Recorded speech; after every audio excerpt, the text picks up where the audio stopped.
Hey, it's the Sporting Tribune, and I'm excited. I know it's football season, but you guys know I have a soft spot for some wrestling. So we got to talk about No Mercy going down this Saturday. That'll be September 30th. You can check it live on Peacock as Ilja Dragunov, the Mad Dragons, taking on Carmelo Hayes for the NXT Championship. And by the way, you can catch NXT every Tuesday night, 8 p.m. on USA Network. Ilja, first off, thank you so much for joining us. I'm excited to do this. I know you've done a few interviews here in your NXT career, but I feel a little bit of pressure because I'm trying to open you up and let people know about you outside of the ring. And first off, how are you? I'm very good, Adrian. Don't feel any pressure at all. I'm always looking out for a good conversation. No, thank you. I appreciate that. And like, let's get straight to it, man. Because when it comes to you, and you in the ring, I think that the words that people immediately go to are intense and passion and focus. And I think that's why so many people enjoy what you do. But I need to know, like, outside of the ring, is there anything that comes close that kind of hits that passion? Like, are you a huge soccer fan? Is there a show that you can't miss and know too much about? Like, what is it?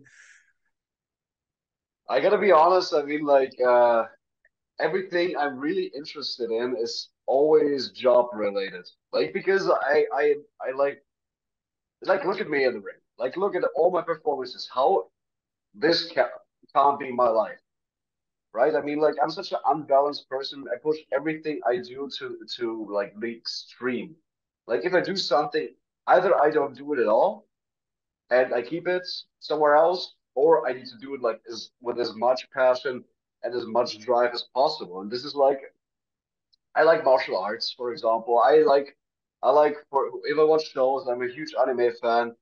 But this is also everything. All of these things are flowing into my job because you can see that. It's I just everything I do is an inspiration for me to just put even more of my true core into my performances. To put the entire reality and just take those people on a ride and don't let them go. That is true. And I mean, I feel the same way. I wanted to do radio and be on TV since I was a little kid. And every time I see something, I try to like bring it into my job and into my career. So I appreciate that. And like, look, wrestling's unique, right? Because there's so many different pockets that you could approach the business. And like I just told you, I think that so many people relate to you and enjoy you because of that passion and that intensity, because that's how much they love the sport too. But it's also fascinating because it's not something, or at least I think that for you, you're like, oh, my match is in an hour. Let me tone it down and really get focused. Like, no, this is an everyday thing, 24 hours, 365, and that's how you approach stuff. I gotta ask you with that, where does it come from? Does it come from your parents? Does it just come for the love of the sport? Like, what do you attribute the most to some of those aspects of you? I think I think it's something that just I felt all the time since I am in this business. I felt every time I've been doing this, I felt like I can really express myself in this. And I think if somebody does something where he feels like he can be a part of his honest self, this is something you stick to. Like this is something you not only stick to, this is something that you want to become your living, like your existence. That's the reason why I don't need like a lot of hobbies next to this thing because my mind is there all the time. And this is the reason why it's also not hard for me. Like, of course, physically hard. It's just mentally hard a lot of times. You gotta sacrifice a lot of things. You gotta miss a lot of days, probably also with family. There's a lot of things that this job takes, but I truly feel I can be myself without even forcing myself to be myself. And I can really deliver so much passion because I just feel so much passion before I go to this, if that makes sense. Was there a turning point? Like I think I just said it, how I've always wanted to do this, wanted to talk on the microphone since I was 8 years old. So it's all I knew. It wasn't like I went to school one day and saw someone like, whoa, no, it's like, no, this is what I've wanted to do. And not everybody's like that. For you, is it kind of the same thing? Or was there a turning point where you're like, you know what? This is what I'm gonna do, and I'm not gonna try this. I'm going to make this happen. The funny thing is that this didn't come from me from a young age, so I kind of like get got to know it like per accident. I just turned on the TV and just saw like a match that really captivated me, and I just enjoyed how it looked and everything. So like really like probably the first match I ever seen was Rey Mysterio versus Kurt Angle, which A is like the classic. best start you could possibly have. And I really kind of that got me the thought stayed in my head, and somehow somewhere when I was raised in Germany, I got the opportunity to get to know like a person from the independent scene in Germany who was later starting a wrestling school in my city. And from there, I just started, and somehow I never stopped. Doesn't matter if I had a job and I needed to, and I worked shows on the weekends, and I just never had a day off. I just never stopped, and just one thing came after another, and I knew, well, I just don't know if I can stop doing this, and I didn't. So that's the reason I'm here today. And well, the world and fans around the world appreciate that and are thankful for that. And it's cool. Like it makes me appreciate you even more. And you're kind of giving me like the mentality of being a sponge, you know, and just trying to soak everything in and putting it into your craft. And you're at a place where if you're trying to do that for wrestling, there's no better place in the world. You're at NXT. And recently I talked to Grayson Waller and he talked about some of the tidbits he picked up from Nigel McGuinness, talking to him. And you have so many coaches, of course, HBK, Triple H, hell, even Becky Lynch and some of the stars that have spent time around NXT. Is there one person that sticks out to you, like a piece of advice or something they told you that really sticks with you even today? It's funny that you call Nigel McGuinness. Nigel McGuinness, big shout out to him. He is one of my first big role models, and like not idols, but like performers I really, really love. Where I really have, which is a lot of the things I do today is based on his accomplishments and his style. So wonderful, wonderful performer, like back in the days. Um, Today, I just feel there's a lot of things. I mean, like just look at like the person running the place, like Shawn Michaels was such a unique performer he has been. Like everything he did was just entirely his own. And to accomplish that because it's just so hard. It is so hard to be different than anybody else because just from a performance standpoint, it is I think it is easier to be good in the ring, but it is very, very hard to be uncomparable in the ring, if that makes sense. No, it does. So and this is something he, for example, accomplished. And this is something that I try to do all the time. It's not like it's performance art if you do it right. So if you do everything in a certain different way and in a way only you can do them, in a if you handle yourself in a way only you can do that, I think this is like the biggest thing you can possibly accomplish in this industry. Well, the thing I love about it, it's a craft where you're telling a story with your body. And I'm curious because you've gone viral the past couple of weeks, not just because of your ring work, but that intensity. People are really worried about your veins popping out of the skull. Have you seen some of these screenshots and things? Like, have you seen this? I did, and I was thinking how perfect a situation can possibly be. Like how often this picture came up on my timeline and on my post was ridiculous. But I don't know how I do this, and I don't know if I can do this again. But like somehow, I don't know. I sometimes I get very dehydrated before I go into the ring. I don't know why. Probably I just need to drink more water during the day, but I kind of like always in my thoughts. But I think this is a major thing. Like my face is probably the thing that gets me the furthest, expressive wise.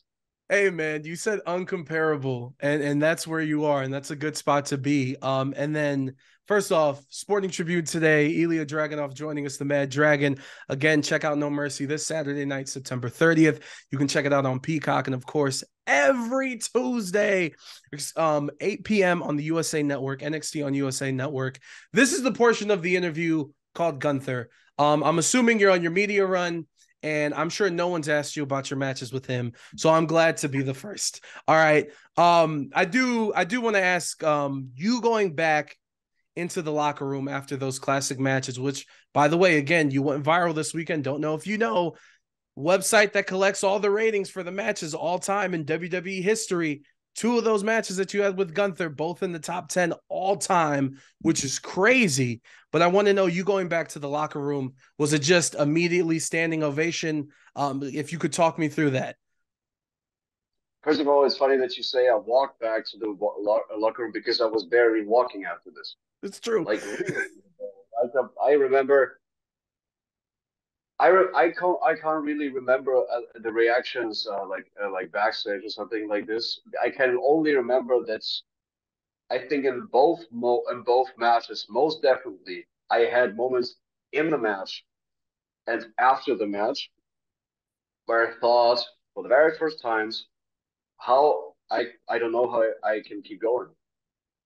Like this person, Gunther, is so is so much pushing you to another level that you can't even describe it in words.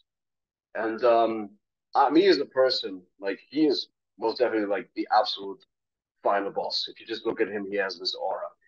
And I'm one of a dying breed. I'm a very good underdog because it doesn't matter how much you stomp, slam, strike me, whatever. You're not gonna keep me down. There's no way you can do this until I really collapse in the middle of this ring and bring this both things together. Well, it is the most exhausting, hard performance that you can possibly deliver because both parties they just feel it. They just feel it.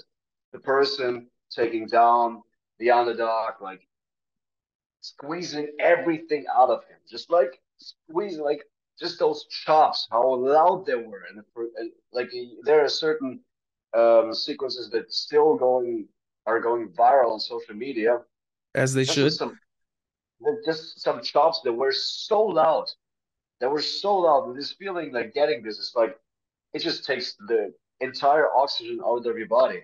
But this is like a roller coaster ride. Like people just were feeling it from beginning until the end of those matches. And just to describe how much this taught me and made me the version I am today, I can't find words for this. So, and I think you answered my next question. I think you answered it in your response. Like, what you learned about yourself as a performer during that match was a new level of what your limit is. Is that safe to say? Definitely, and I think and it gives me a lot of proof for what I have been doing already. But it taught me just so much more, like physicality, right? Physicality is something. There's a lot of ways to get over with the audience, and sometimes it's just like little things, just like things you never would think about. A certain persona, a certain way to talk. Like there's so many ways to get over in the industry. Like just you gotta find it. That's physicality. That is something everybody feels. That is something everybody reacts to. Like if you just hear those noises, if those shots land on you, nobody's gonna turn away and do something different. They're gonna pay the whole attention to you. And this is like probably my recipe for every performance I have in. Like you go in, deliver everything you have, be as passionate you can, and treat it like a real fight. And if you believe it, everybody in the audience will, and they have. They did that. And they This will is something that and they will continue to do so. I am curious, those matches being so great and so historic. Was there someone that reached out after the match that kind of surprised you and like, I can't believe they just hit me up, sent me a message, gave me a call? Was there somebody? oh, this is a very good question. I know some people did, but I don't remember a specific. Oh yeah, I remember. It was on social media. A tweet from Kevin Owens after the second Gunther match at Takeover. Uh, and hey, sometimes you just exactly get those reactions that you want to get out of the performance. And I think he wrote, if there's one person who really deserved to hold the championship, that is, and that was my name, because especially in a championship fight, if you can if you fight that hard, that people really think at the end you deserve something. Like this is a very hard word. If you didn't accomplish it, you deserved it. This is the best message you can get out of the fight. That's incredible. And before we get you out of here, we just have a few minutes. So I'm calling it quick hitters, just whatever comes to mind first. And we'll run through these to close this out. Ilya, I want to know what your first job was. Uh, at a pizza place in the kitchen work. Is it annoying going through TSA with a title belt? What was the question? Is it annoying having to go through TSA security for a flight with a title belt in your luggage and your carry-on? Oh no, it's just funny. They're like, what is this? Okay, two more. What does a cheat day look like for you? A gigantic pizza with a lot of chicken wings. Barbecue, mild, hot? What are we going with? You're intense. It has to be Yeah, like the hottest one, right? not only like let's say 50-50 barbecue and buffalo. Facts. I love it. And then last one, cooler moment for you. Seeing yourself as an action figure, seeing yourself in a video game. Which one was cooler? I think as an action figure because my son wanted immediately one. That was like a very cool reaction from him. Oh, that is incredible. Ilya, this has been enjoyable. Thank you. I know you've talked to a lot of people today. We appreciate the time, and we will catch you this Saturday night at No Mercy. Best of luck. Thank you very much, Adrian. I enjoyed it too. There it is. Perfect. Thank you guys so much for the time.